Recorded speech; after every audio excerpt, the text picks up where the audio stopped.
siang Pak Elias. Terima kasih untuk waktu yang diberikan kepada kami, diberi kesempatan untuk kami sebagai calon buruh penggerak di sentra Negeri 1 Pleret ini boleh mengadakan wawancara Bapak sebagai salah satu kompetensi yang harus kami laksanakan begitu, harus kami penuhi. Nah, wawancara kali ini nanti tentang pengambilan keputusan dalam kepemimpinan Bapak. Jadi banyak yang pengen kami gali dari Pak Elias, pembelajaran tentang pengambilan keputusan yang terkait dengan dilema etika ataupun rujukan moral. Saya perkenalkan Pak, saya Retno yang akan nanti bertanya untuk yang pertama Pak. Selama ini bagaimana Bapak mengidentifikasi kasus-kasus yang ada di sekolah kita ini, bagaimana itu dilema moral atau rujukan dilema etika atau rujukan moral, membedakannya seperti apa? Karena terus terang kadang saya secara pribadi itu juga masih bingung gitu. Terima kasih Retno. Jadi terkait dengan pengambil kebijakan yang menyangkut masalah dilematis itu ya perlu ada semacam kehati-hatian ya, karena sekali kita mengambil keputusan kalau salah itu akibatnya sangat fatal. Karena itu dengan berbagai macam cara, misalnya minta bantuan kepada teman-teman terdekat dari TMS atau mungkin pihak-pihak guru atau mungkin BK untuk membantu kita memberi masukan. Nah, setelah ada masukan itu tentu kita akan rapatkan ya, kita identifikasi apakah masalah ini termasuk dilematis atau tidak. Dan banyak yang lain. Contohnya misalnya gini ya, misalnya sudah kelas 12 dan dia sebentar lagi mau ujian, tapi tiba-tiba dia mungkin melanggar tata tertib, telah mungkin hamil di luar nikah. Padahal aturannya adalah biasanya mengundurkan diri, tapi rata-rata itu mayoritas mengundurkan diri. Tapi kalau sebenarnya kalau dia memaksakan sekolah bisa-bisa aja dengan kriteria-kriteria yang mungkin disepakati bersama. Nah, mungkin yang perlu tadi saya sampaikan bahwa mengambil keputusan harus tepat sasaran.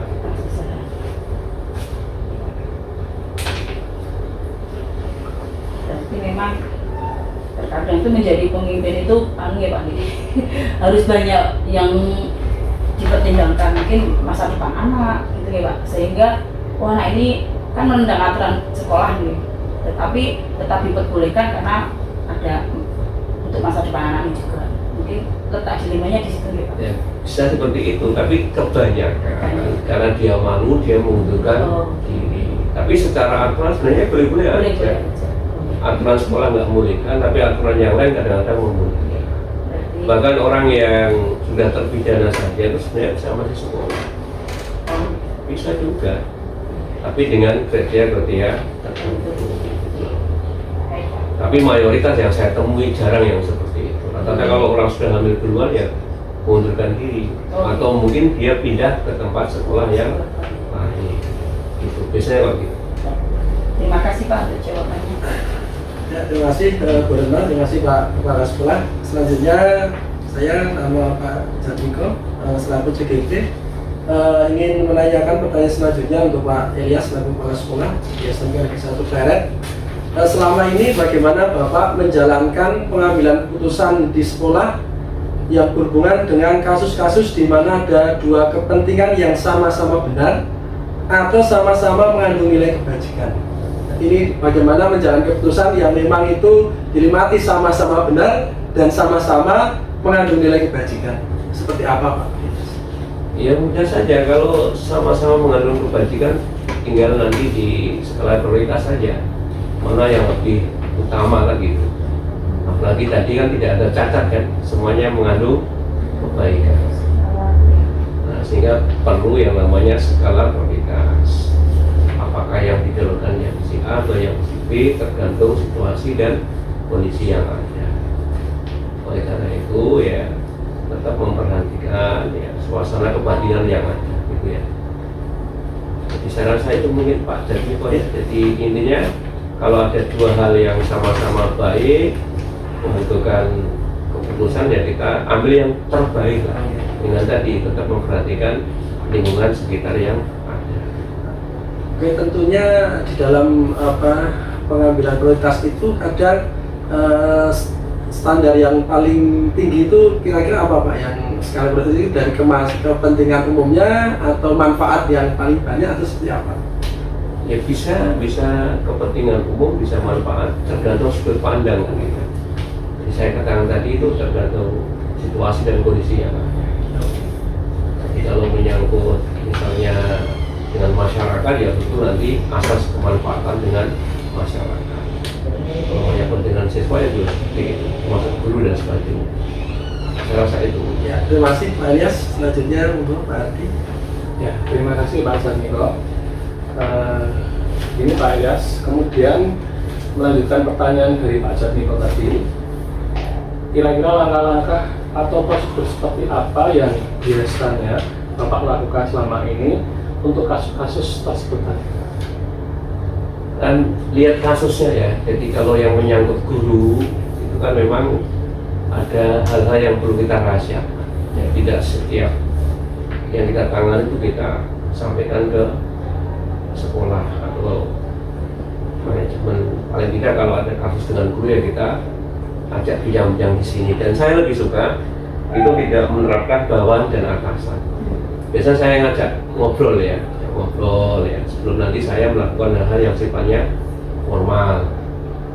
Kemudian yang kedua biasanya saya lakukan dengan pendekatan kepada teman-temannya ya, untuk memberi semacam nasihat ya.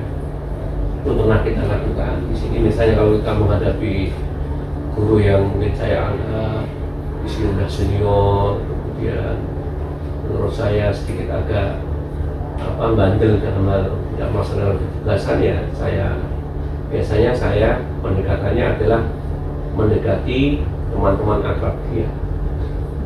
Nah, ternyata yang sudah saya lakukan itu efektif seperti ini. Daripada saya manggil di sini kemudian nanti semacam terjadi perdebatan yang tidak enak. Tapi ketika nanti ada proses kesadaran dia datang ke sini, bukan saya panggil, tapi dia datang ke sini karena kesadaran setelah mendapat masukan mungkin dari teman-teman. Itu ya, itu salah satu trik aja. Tapi nanti kalau dengan cara seperti itu misalnya tidak mampu, ya kita menggunakan pendekatan yang formal, mungkin dengan memanggil ke kedinasan, melalui kepegawaian, lalu nanti ada semacam surat ya peringatan 1, 2, dan 3 dan sebagainya, kita proses bagaimana mestinya. Itu Mas ya. Ya, baik Pak. Jadi tadi kata kuncinya dengan melihat kasusnya dulu, kemudian pada saat memanggil tidak menerapkan atasan atau bawahan, dan nanti lebih bersifat teman gitu ya Pak ya.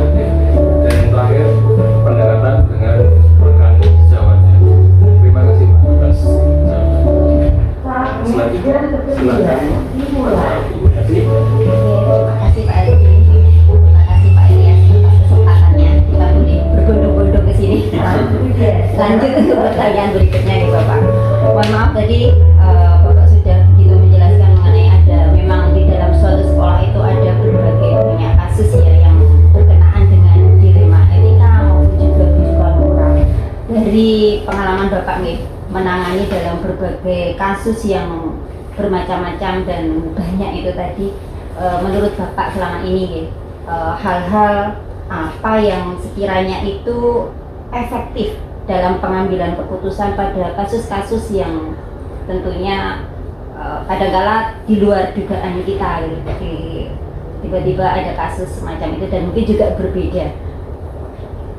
Pendekatan saya pendekatan humanis ya. Jadi humanis itu bisa merontokkan segala-galanya. Jadi meskipun seseorang itu kelihatannya itu gagah perkasa, tapi kalau didekati dengan humanis itu nanti dia akan luluh hatinya. Termasuk dengan siswa itu kan kadang-kadang kan kalau di kalangan umum kan penendang itu. Tapi ketika kita didekati dengan dialog, diajak bicara dan sebagainya, ternyata bisa lulus juga. Tadi yang saya katakan tadi pendekatan humanis itu kalau yang sifatnya normanya masih norma biasa. Tapi kalau normalnya sudah melanggar kesusilaan, misalnya kita melakukannya dengan menggunakan regulasi yang ada. Jadi kalau misalnya ada guru selingkuh ya tidak terus dihumanis, nanti malah ikut selingkuh gitu. Nah itu harus menemukan pendekatan yang ada. Nah, biasanya kita panggil, nah, nanti bila kita proses sampai ke kepegawaian dan sebagainya. Itu kalau pelanggarannya tingkat berat ya, tapi kalau pelanggarannya masih ringan ya masih kita bina ya, bisa kita ajak dialog. Tapi yang tadi saya katakan harus condong pada humanisme, termasuk dengan sesuatu kayak gitu. Sebenarnya sesuatu kan pendekatan saya kan macam-macam ya. Ketika saya di kelas itu ya saya mau guyon-guyon, ada yang tak ajak pancul, saat ini guyon-guyon pancul itu guyon-guyon ya. Tapi kalau menang itu kebanggaan, kekalahan saya malu juga. Tapi saya pilih yang kira-kira saya. Nah, itu kan bagian dari untuk preventif supaya pencegahan supaya anak tidak meneranyaknya itu lebih jauh. Ada anak yang ketika kita bicara apa 3, 4 langsung dia nyala itu kan ada. Nah, kan saya menggunakan begini.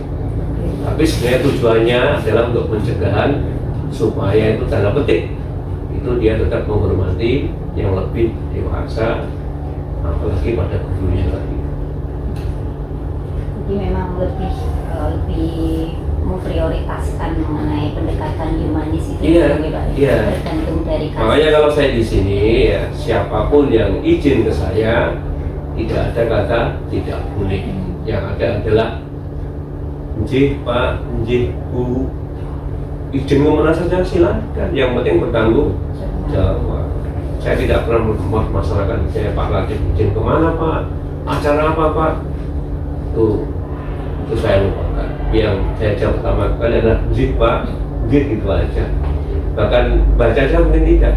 Ya, cara saya untuk apa? Itu hak dia. Supaya dia menikmati, ternyata kerja itu tidak menghambat segalanya. Buktinya pimpinan bisa mengizinkan, yang penting bertanggung jawab. Itu aja. Tanpa meninggalkan. Iya, tanpa iya itu yang utama kan itu. Andai kata pun dia ada tugas pun tugasnya tetap ada yang terowongi ana sing meneruskan. Apakah nanti lewat guru 3, biasanya melalui guru 3. Terima kasih Pak Dik. Ini lanjut Pak, menyambung pertanyaan tadi. Ada tadi sudah Bapak sampaikan banyak hal terkait dengan permasalahan yang selama ini sebagai kepala sekolah Bapak mempelajari, mungkin memutuskan untuk akhirnya kasus-kasus tersebut bisa terselesaikan dengan baik. Nah, dari beberapa pengalaman yang sudah Bapak alami tersebut, kira-kira hal-hal apa saja yang menjadi tantangan ataupun merupakan tantangan yang menurut Bapak paling berkesan selama mengambil keputusan pada kasus-kasus khususnya yang berkaitan dengan etika tersebut? Saya punya prinsip nih ya, manusia adalah makhluk sempurna ya. Justru sempurnanya manusia terletak pada ketidaksempurnaan. Itu yang saya pegang terus. Nah sehingga ya apapun kasusnya itu kalau bisa terselesaikan dengan bagus itu menjadi semacam bank kita untuk selalu berbuat baik. Entah pada guru, karyawan maupun pada siswa. Termasuk saya punya mutu itu orang yang tidak pernah patuh tidak akan menjadi pemimpin yang baik. Itu yang saya pasang di sana ini. Artinya apa? Bahwa kalau kita ingin selamat di tempat kerja, di masyarakat, ya ikuti aturan main. Itu aja sebenarnya. Nah kalau kita ikuti aturan main, maka apapun yang kita lakukan itu akan tidak ada sia-sianya. Dengan kata lain tidak bertabrakan dengan hukum-hukum yang ada. Saya rasa itu penting Pak ya. Jadi ini jawaban saya filosofi ya. Saya ulangi ya, manusia adalah makhluk sempurna. Justru sempurnanya manusia terletak pada tidak sempurnaan. Kalau dia punya masalah berarti dia akan menjadi lebih dewasa. Kan itu aja. Dalam masalah itu kadang-kadang apa? Pengalaman itu guru yang paling utama. Kalau kita nggak punya masalah, jangan menjadi manusia, kan gitu.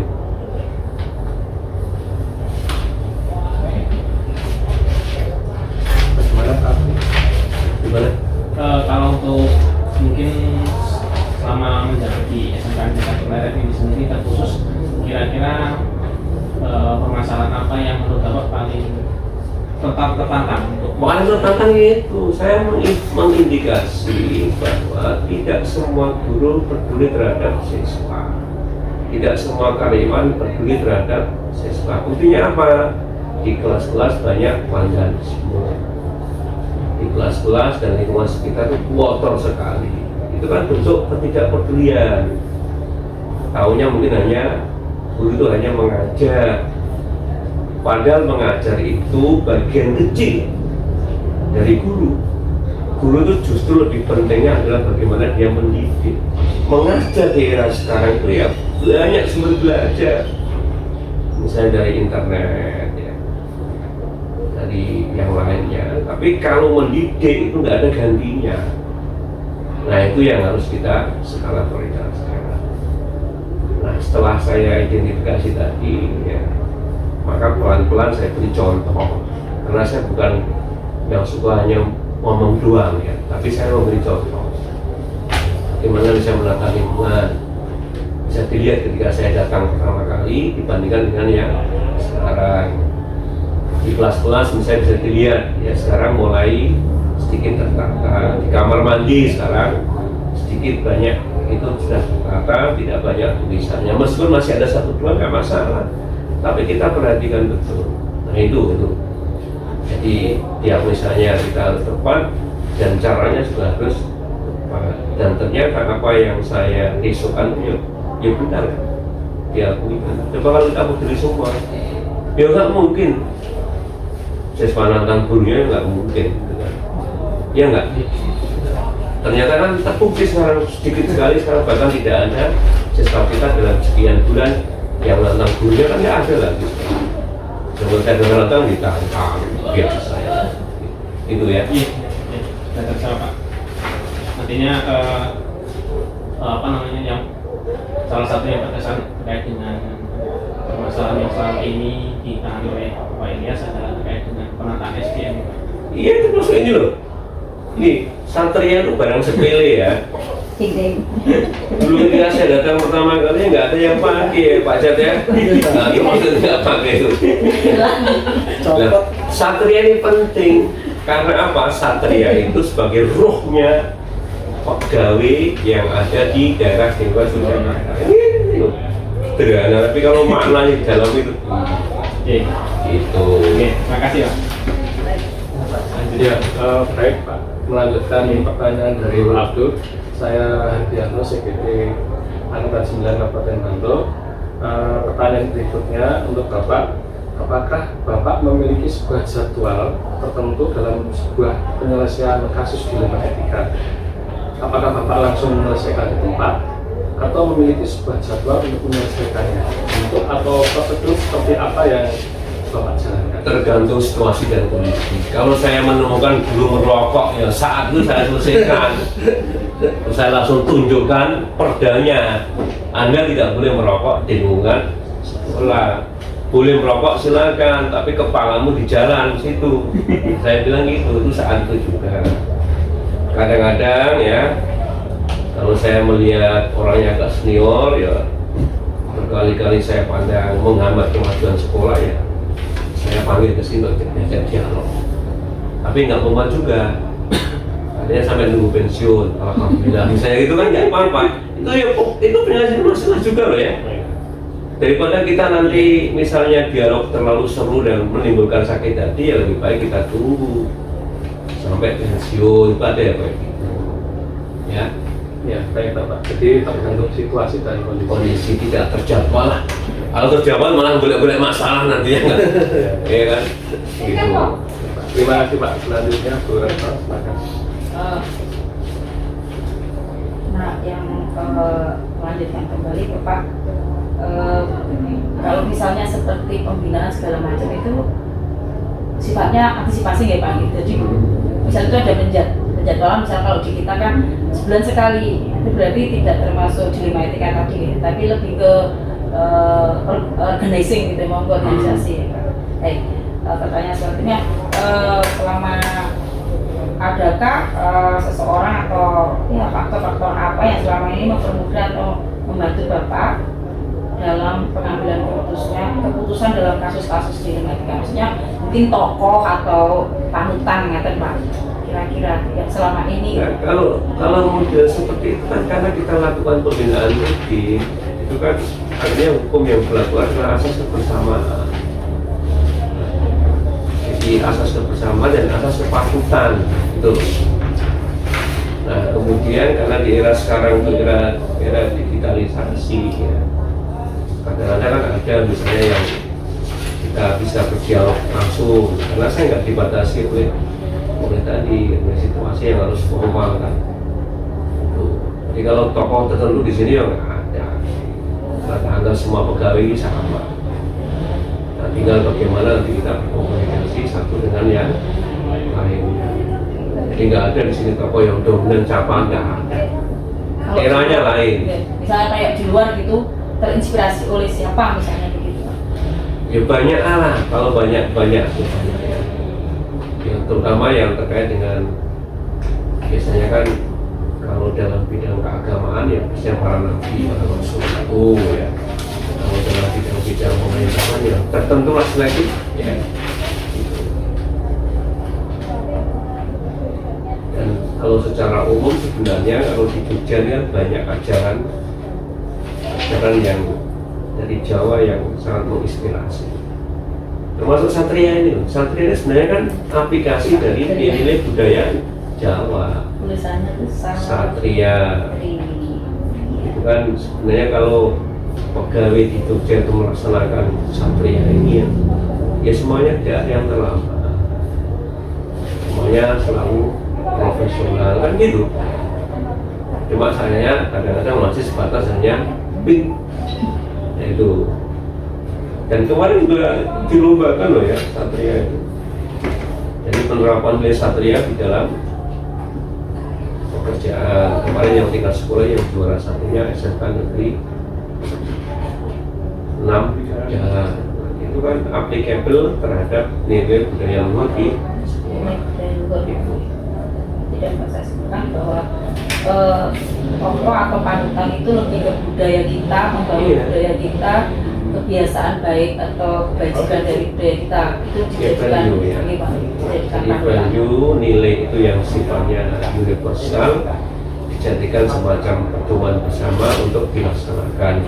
Ya misalnya ginilah sederhana, kebersihan sebagian daripada iman misalnya, itu agama apa saja kan pasti mengakui itu.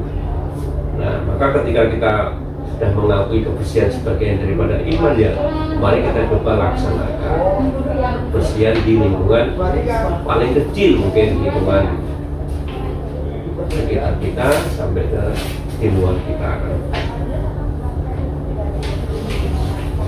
Kalau kita tokoh stres bulan itu, kalau kita bagaimana tokoh stres nanti tiba-tiba tokohnya berubah, nah itu yang paling tidak saya tadi value universal, nilai ketuhanan itu kan universal, sampai keadilan itu kan universal itu. Terima kasih Bapak atas sharingnya tadi ya, sudah berbagi pengalaman sebagai pemimpin pembelajaran, terutama sebagai kepala sekolah itu ternyata yang harus dihadapi itu sungguh kompleks gitu, dan perlu ilmu gimana perlu ilmu khusus untuk bisa menangani segala sesuatunya itu dengan baik. Bagaimana kita bisa bertindak, mengambil keputusan secara bijak, tentunya tanpa meninggalkan nilai-nilai kebajikan. Apalagi kadang-kala kalau dalam mengambil keputusan itu dalam waktu yang sempit dan harus segera diambil keputusan itu mungkin juga memerlukan sesuatu yang sangat sulit kalau bagi kami pribadi mungkin ya, kan tidak terbiasa menghadapi hal-hal semacam itu. Mungkin Bapak kan sudah berbeda, sudah melalang buana, sehingga menghadapi hal-hal semacam itu bisa cepat mengambil keputusan. Itu menjadi kekurangan kami, dan dengan sharing Bapak tadi cukup memberikan kami pencerahan dan visi ke depan kami untuk bisa juga bisa mudah-mudahan bisa meniru gitu ya, meniru bagaimana kita bisa mengambil keputusan dengan bijak tanpa meninggalkan nilai-nilai kebajikan. Dan Bapak tadi yang saya garis bawahi pendekatan humanisme, kemudian ada keteladanan, dan juga tetap memegang teguh regulasi katanya Pak. Dari segala penjelasan tadi yang sudah Bapak sampaikan tadi, kira-kira apa yang bisa Bapak ambil gitu nih, Bapak ambil pengalaman Bapak dalam mengambil keputusan dilema etika? Jadi gini ya, jadi pengalaman tuh guru yang paling bagus ya. Saya sudah mengalami berbagai macam cobaan yang luar biasa. Bahkan ada di tempat tertentu guru saya itu selingkuh tuh ada ya. Itu kan versi paling berat ya, biasa alami. Jadi itu biasa ya. Nah kemudian tentu kalau di sini kan nggak ada, insya Allah dan tidak ada. Tapi sebenarnya masalah dilema moral itu kan bukan masalah kayak gitu aja. Misalnya ya, jam kerja kita itu berapa? Misalnya jam 7 sampai setengah 4, hari Senin sampai hari Kamis, kemudian Jumatnya sampai jam 2. Kalau gitu rata-rata 40 jam per minggu. Nah kalau misalnya kita sering meninggalkan sekolah dalam hal-hal yang sifatnya mementingkan tadi, entah keluarga, entah apa, dan dilematis juga itu, ya enggak? Ya enggak? Dan itu enjoy aja kan? Nah ya enggak? Enjoy aja kan? Itu aja yang kayak gitu ya. Padahal katanya pegawai itu lebih mementingkan kepentingan umum dibanding kepentingan pribadi atau hubungan. Faktanya nggak bisa seperti itu, makanya ya kita harus bisa menyaring. Apalagi di SMK ini, SMK ini kan ada PKL 6 bulan. Kalau orang nggak bisa manajemen waktu 6 bulan yang tidak mengajar, bisa bahaya juga. Nah itu kan menjadi PR kita bersama. Jadi banyak hal yang bisa kita ambil dari berbagai macam mungkin kejadian yang ada. Maka sebenarnya kalau PKL-nya itu 6 bulan, ya harusnya mungkin nanti ke depan harus diperbanyak dengan kegiatan-kegiatan guru. Nah itu upskilling, ya, misalnya gurunya menambah ilmu di luar, atau mungkin yang dari luar kita datangkan ke sekolah supaya siswanya juga PKL-nya nyaman, gurunya juga nyaman, tidak semata-mata nunggu 6 bulan. Padahal yang namanya PKL itu berkunjungnya ke sana itu berapa hari? Apa setiap hari ke sana kan enggak? Nah, ini kan drama itu juga loh ya, itu. Tapi ya nggak apa-apa, itu berjalan diri-diri. Terus saya yang kelas 12 nanti habis ujian kan, ya libur kan, jauh semua kan, semua diapakan gurunya itu. Ya kalau nggak ada kreativitas ya, mungkin nggak ada terobosan ya biasa-biasa aja. Maka nanti perlu inovasi-inovasi yang mungkin kita akan sepakat bersama.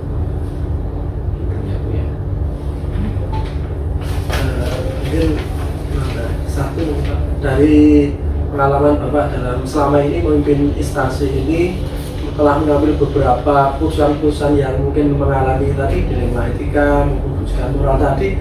Ini satu kata kunci Pak dari pengalaman-pengalaman itu, apa yang menjadi apa ya selalu memberi ingatan bagi Bapak dari pengalaman itu, kata kunci apa yang bisa diambil mungkin Pak? Saya kan ini ya, yang saya pikirkan adalah bagaimana kita maju bersama. Jadi untuk SMK Negeri 1 bukan untuk saya. Kalau saya nyaman, di sana udah sangat nyaman. Ya, karena ada musuh kita bersama, yaitu mengangkat supaya menjadi lebih bagus, kan musuh kita bersama kan. Ya. Itu kan, makanya kita harus punya persepsi yang sama. Siapapun perannya itu kan untuk tujuan utama adalah memajukan SMK Negeri 1. Kebetulan aja saya yang dipercaya menjadi kepala sekolahnya. Itu. Nah yang kedua, saya nggak punya itu Pak. Jadi saya termasuk tipe orang yang tidak punya balas dendam, itu nggak ada saya. Barbar hilang loh ya. Tulus ya Pak ya. Jadi nothing tulus orangnya gitu. Jadi kalau misalnya ada masalah dengan guru si A si B, yo balik selesai, terus aku kurang udah lupa itu.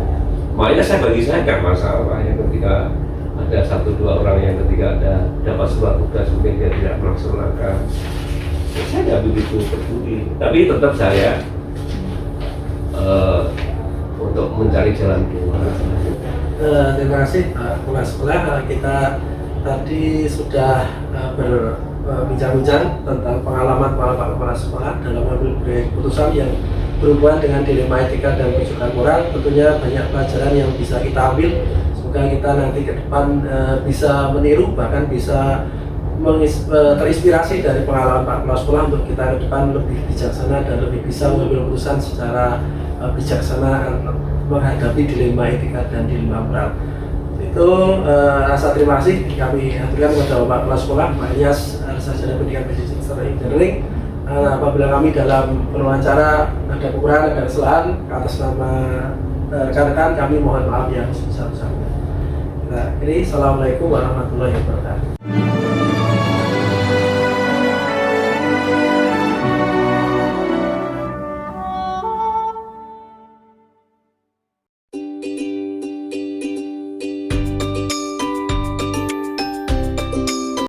Assalamualaikum warahmatullahi wabarakatuh. Waalaikumsalam warahmatullahi wabarakatuh. Salam sehat dan bahagia dimanapun Bapak Ibu berada.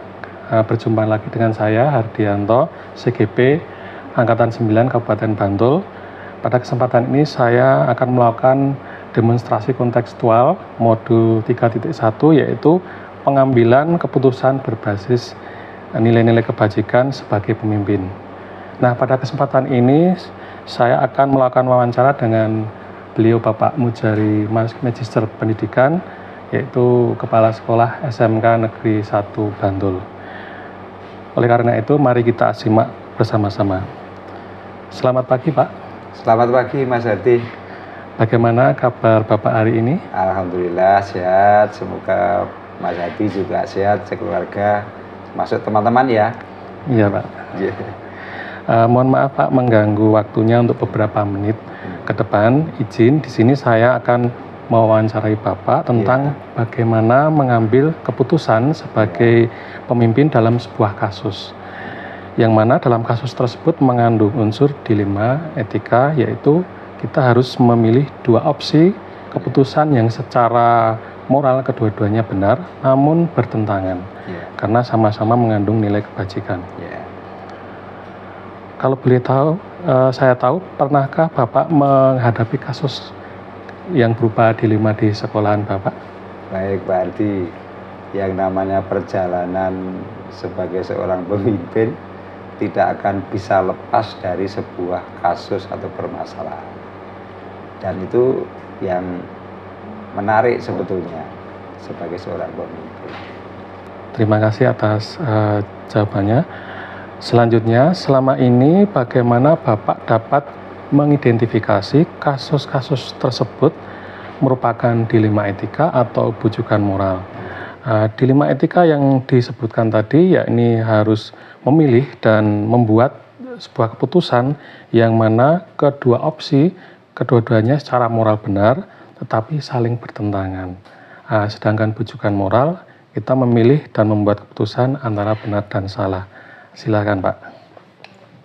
Untuk mengambil keputusan kebijakan di sekolah itu ya harus mempertimbangkan beberapa hal, baik itu etika moralnya, etika kebenarannya, kemanfaatannya, kemudian kebermaknaannya, dan yang lain.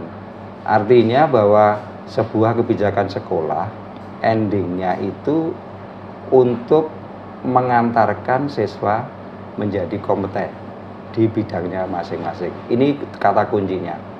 Karena apapun yang dilakukan oleh sekolah, kebijakan sebaik apapun yang dilakukan oleh sekolah, kalau nanti endingnya lulusan itu tidak bisa melanjutkan atau tidak bisa bekerja, bahkan mandiri, nggak akan ada artinya. Input yang bagus, proses pembelajaran yang bagus, kemudian sarana prasarana bagus, tapi tidak elok kalau nanti lulusan itu tidak bisa melanjutkan bekerja atau berwirausaha. Jadi keterserapan lulusan inilah yang menjadi ukuran mutlak sebuah SMK, apalagi untuk sekolah kita sudah sekolah PK. Tentu dalam pengambilan keputusan kita juga harus mempertimbangkan pihak-pihak yang berkaitan. Dalam hal ini adalah Dudi.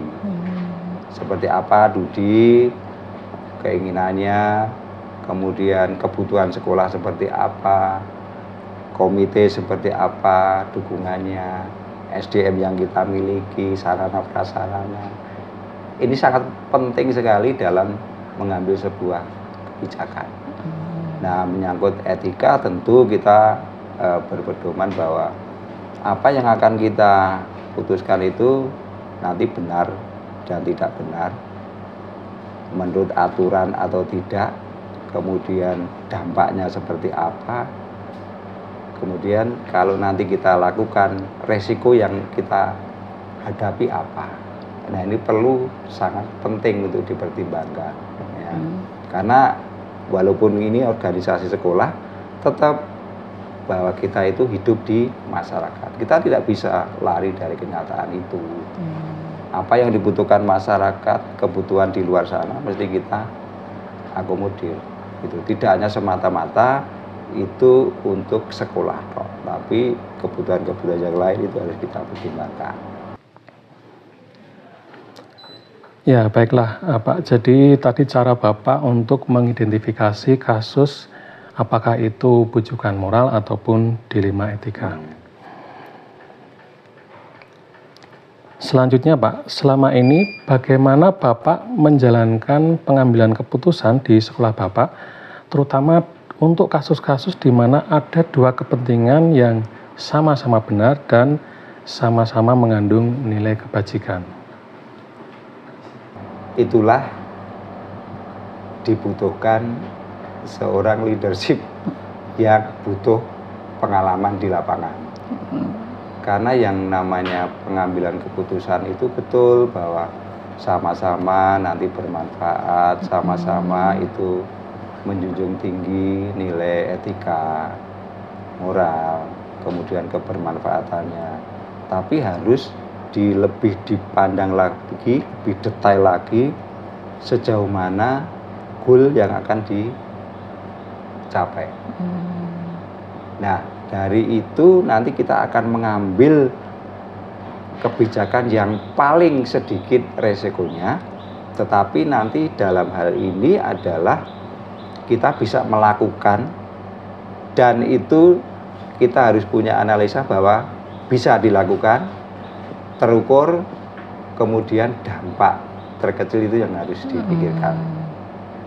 Ya, jangan sampai nanti kita mengambil keputusan tetapi di tengah perjalanan itu banyak sekali hambatan. Memang kita tidak bisa menghindar dari tantangannya atau kendala, tapi bagi saya nggak ada itu kendala. Yang saya pikirkan adalah, itu berarti tantangan yang harus saya hadapi, yang harus saya lewati untuk menuju ke arah sana, goal yang kita gariskan dalam visi misi sekolah. Kemudian Pak, langkah-langkah atau prosedur seperti apa yang biasa Bapak lakukan selama ini untuk kasus-kasus tersebut? Sebetulnya banyak ya langkah-langkah yang bisa kita tempuh itu. Kalau tidak salah ada 9 langkah itu ya. Tapi terus terang saya nggak hafal. Tetapi pada prinsipnya komunikasi harus dibangun. Kuncinya kata komunikasi. Komunikasi kepada siapa? Kepada pihak-pihak yang berkepentingan. Kalau ini adalah lingkupnya sekolah, maka kita harus berbicara, bermusyawarah dengan satu orang tua. Kemudian komite sekolah sebagai perwakilan dari orang tua. Siswa itu sendiri, kemudian warga ini sendiri. Jadi tidak bisa kepala sekolah itu memutuskan sebuah kebijakan berdasarkan keinginannya sendiri tanpa mempertimbangkan berbagai pihak itu. Nah, kalau sudah kita ajak komunikasi, kita jelaskan ini loh program kita, katakanlah begitu. Kemudian sampaikan, kalau nanti kita jalankan, kemungkinan yang akan kita hadapi adalah ini. Menurut pendapat Bapak Ibu atau saudara-saudara bagaimana? Nah, dari pendapat-pendapat itulah yang nanti akan menjadikan pertimbangan kita. Tadi dianalisis itu. Semua masukan, semua pertimbangan itu baik. Tetapi perlu kita ingat juga, tidak semua masukan ataupun pertimbangan dapat kita jadikan pedoman. Jadi kita juga harus punya prinsip. Kita jelaskan tujuannya itu ini loh.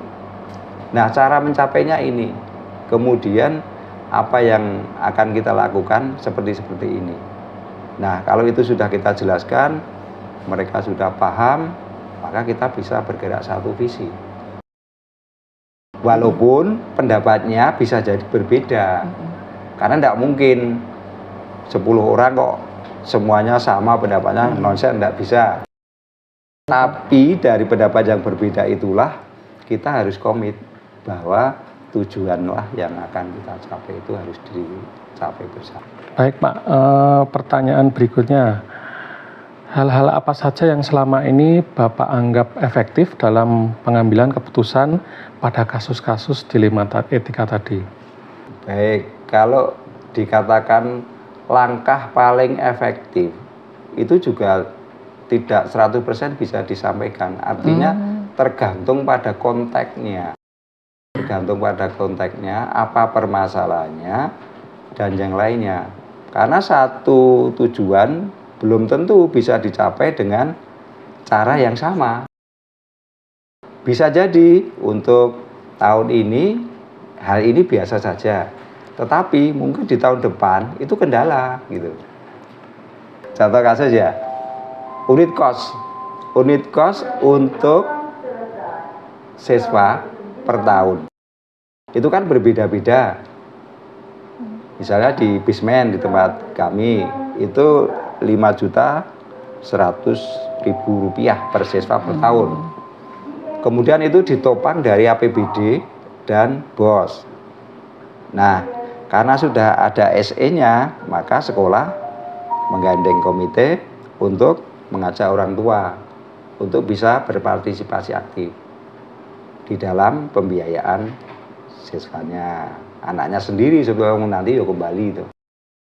Pada suatu tahun katakanlah gitu, itu bisa jadi berjalan mulus karena pemahaman dari orang tua, siswa itu sendiri, kemudian ada regulasi dari pemerintah yang mendukung sebagai payung hukum, komite sudah berkomunikasi, maka tidak ada kendala.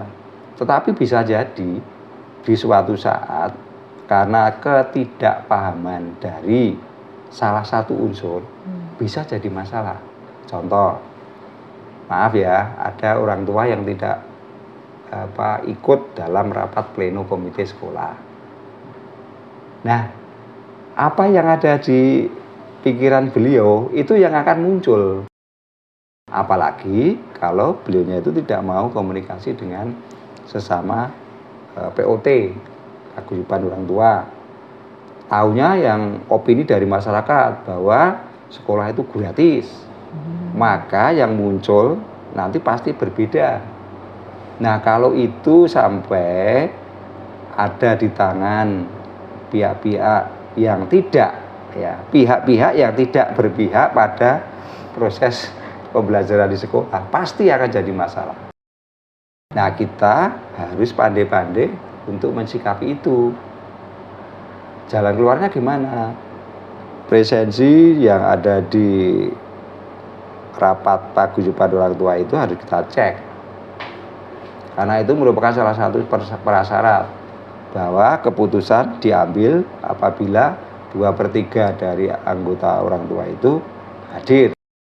Kalau tidak nanti kan masalah. Tetapi walaupun hanya ada satu, baiknya kita komunikasikan apa yang sudah menjadi musyawarah, kita sampaikan. Jangan sampai nanti ada miskomunikasi tadi. Karena itu sering terjadi. Dan itu banyak sekolah mengalami.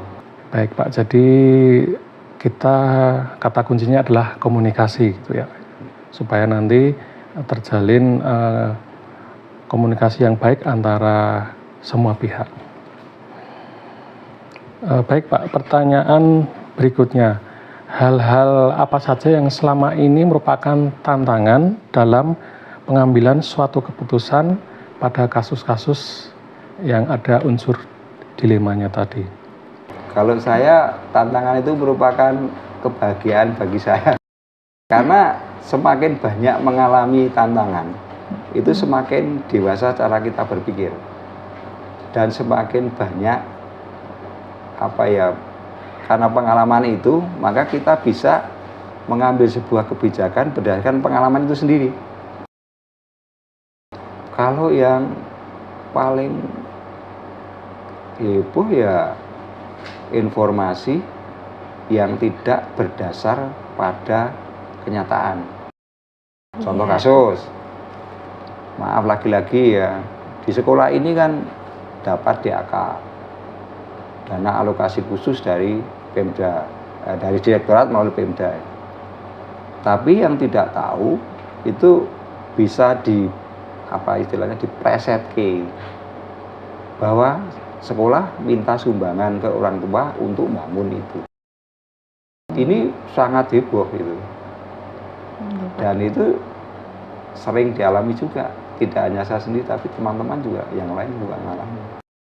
Dan itu merupakan tantangan bagi kami untuk bisa menjernihkan, untuk bisa mengklarifikasi dengan baik, dengan komunikasi yang santun, sehingga semua pihak itu akan merasa jelas. Kalau puas nggak mungkin, tapi jelas, minimal mereka itu, beliau-beliau itu jelas, sehingga tidak muncul masalah baru setelah itu. Ya, baik Pak. Pertanyaan berikutnya Pak, apakah Bapak memiliki sebuah jadwal tertentu dalam sebuah penyelesaian kasus dilema etika? Apakah Bapak langsung menyelesaikan saat itu atau memiliki jadwal untuk menyelesaikannya? Bentuk atau prosedur seperti apa yang nantinya Bapak biasa jalankan? Kalau permasalahan itu memang harus segera diselesaikan, maka lebih cepat lebih baik. Karena permasalahan kalau ditunda-tunda akan timbul permasalahan baru. Tetapi bagi atau sebuah masalah yang itu bisa dibuat sebuah schedule, penjadwalan untuk penyelesaian, ya dibuat. Contoh, kalau yang perlu schedule itu misalnya dalam pengelolaan sumber dana DAK, itu kan tahun ini itu tidak diberikan langsung kepada sekolah, tapi melalui pihak ketiga. Nah, kita mesti harus bekerja sama dengan pihak ketiga itu agar schedule yang dibuat oleh pihak perencana itu akan match dengan yang mengerjakan. Sekolah mesti juga harus membuat jadwal juga. Misal diberikan bantuan ruang RPS. Ruang RPS tahun ini tujuannya adalah untuk bisa anak praktek untuk menuju UKK misalnya. Nah, itu harus dikomunikasikan. Maka jadwal itu juga perlu. Kalau kita hanya nurut dari schedule yang ada di sana, kemungkinan besar nanti bertabrakan dengan kebutuhan kita. Seharusnya ini sudah bisa digunakan, tapi tidak. Dan itu memang betul terjadi, bahwa karena penyedia itu dari sana, dari luar, kita hanya bisa lewat telepon dan sebagainya, pada jadwalnya padat, sehingga misalnya untuk pengaturan perabot saja mengalami kendala. Akhirnya kita matchkan, kita samakan jadwalnya sehingga bisa terlaksana dengan baik gitu. Nah, kalau masalah-masalah krusial yang itu menyangkut orang banyak, apalagi penting dan itu memerlukan pemikiran yang panjang, tentu juga kita harus membuat schedule. Contoh, ada dari ORI mengirim surat ke sekolah, maka kita harus membuat jadwal. Sekolah untuk minggu ini katakanlah gitu kegiatannya apa saja sih. Nah, tentu kita dalam menanggapi dari ORI misalnya, itu kita juga mengajukan jadwal. Ini jadwal saya. Apakah bisa? Nanti dikomunikasikan, setelah match baru nanti kita duduk bersama. Sehingga pada saat itu betul-betul tersedia data yang valid. Ya, baiklah. Jadi seperti itu Pak ya untuk jawabannya. Selanjutnya, adakah seseorang atau faktor-faktor yang selama ini mempermudah atau membantu Bapak dalam pengambilan keputusan yang berkaitan dengan kasus-kasus dengan unsur dilema tersebut? Jadi begini, yang namanya kehidupan di masyarakat itu tidak bisa lepas dari hubungan personal. Hubungan personal itu dalam tanda petik loh ini ya, ini akan sangat membantu di dalam pengambilan sebuah keputusan. Misalnya karena kita saling kenal, sudah paham dengan kesehariannya, kemudian nanti kita sampaikan tujuan dan lain sebagainya, maka beliau-beliau itu akan tahu, akan paham. Oh iya, kalau begitu saya mendukung lah, seperti itulah. Jadi hubungan personal itu sangat penting. Maka sebagai kepala sekolah itu harus mampu menjalin jejaring baik di dalam maupun di luar. Ya. Kalau itu permasalahan sangat urgent, ya kepala sekolah harus terjun langsung. Tapi itu kalau bisa didelegasikan ya melalui Wakahumas. Ya, jadi seperti itu ya Pak untuk faktor-faktor yang mempermudah. Untuk selanjutnya pertanyaan terakhir Pak, dari semua yang telah Bapak sampaikan tadi, pembelajaran apa yang dapat Bapak petik dari pengalaman Bapak yang begitu luar biasa dalam mengambil sebuah keputusan yang terdapat unsur dilemanya tadi? Baik, jadi setiap permasalahan atau tantangan yang kita hadapi itu sebetulnya banyak sekali pelajaran yang dapat kita petik dan dijadikan sebagai bekal kehidupan bagi pribadi, sebagai bahan pengambilan kebijakan kalau berposisi sebagai pengambil keputusan atau kebijakan, ataupun bermanfaat bagi orang lain. Ya. Ini sebetulnya yang menarik di dalam sebuah liku-liku kepemimpinan, gitu ya. Nah, hal itu mohon maaf bagi adik-adik yang sekarang sebagai CGP ini sangat penting, ya, sangat penting. Pengalaman itu akan sangat berharga manakala kita dihadapkan pada sebuah tantangan. Nah, kalau tadi ditanyakan apa yang paling berharga, paling menyenangkan, ya dari pengalaman itu sendiri sebetulnya yang bisa membuat kita itu memiliki referensi, ya, referensi di dalam menyelesaikan sebuah kasus, kalau itu kasus. Kalau itu dianggap sebagai permasalahan, ya masalah. Gitu. Tapi bagi saya nggak tahu kalau teman-teman yang lain, saya tidak pernah menganggap itu sebagai sebuah masalah. Tapi itu adalah sebuah tantangan yang harus kita selesaikan, dan kita akan merasa lego, dalam hati itu lego kalau segala sesuatu yang kita hadapi itu bisa diselesaikan dengan baik. Ya, baik Pak, luar biasa wawancara hari ini. Saya jadi bisa mengetahui secara kontekstual bagaimana mengidentifikasi kasus-kasus yang merupakan dilema etika atau merupakan bujukan moral. Kemudian bagaimana langkah-langkah atau prosedur yang dilakukan untuk menyelesaikan tantangan-tantangan apa saja yang mungkin dapat terjadi dalam pengambilan keputusan tersebut, serta faktor-faktor yang dapat mempermudah atau membantu dalam pengambilan keputusan dalam kasus dilema tersebut. Baik Pak, terima kasih atas waktu yang telah diberikan dan kesempatan yang telah diberikan, serta pemikiran atau dalam menyelesaikan suatu masalah yang mengandung unsur dilema etika. Semoga bermanfaat bagi saya dan teman-teman yang melihat tayangan ini. Terima kasih Pak. Terima kasih Pak Ardi.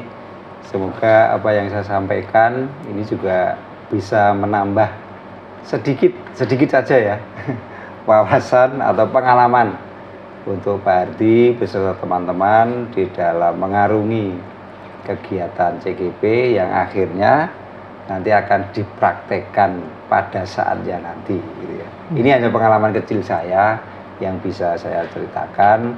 Kemungkinan pada suatu saat nanti bisa jadi tidak sesuai dengan zamannya lagi ya. Ini harus di-create, harus dimodifikasi seperti apa berdasarkan pengalaman-pengalaman yang ada. Terima kasih ya Pak Ardi ya, terima sudah kasih. mempercayakan Pak Mujari untuk sharing pada kesempatan pagi ini. Terima kasih Pak Matur nuwun. Matur nuwun. Sama-sama, Nggih.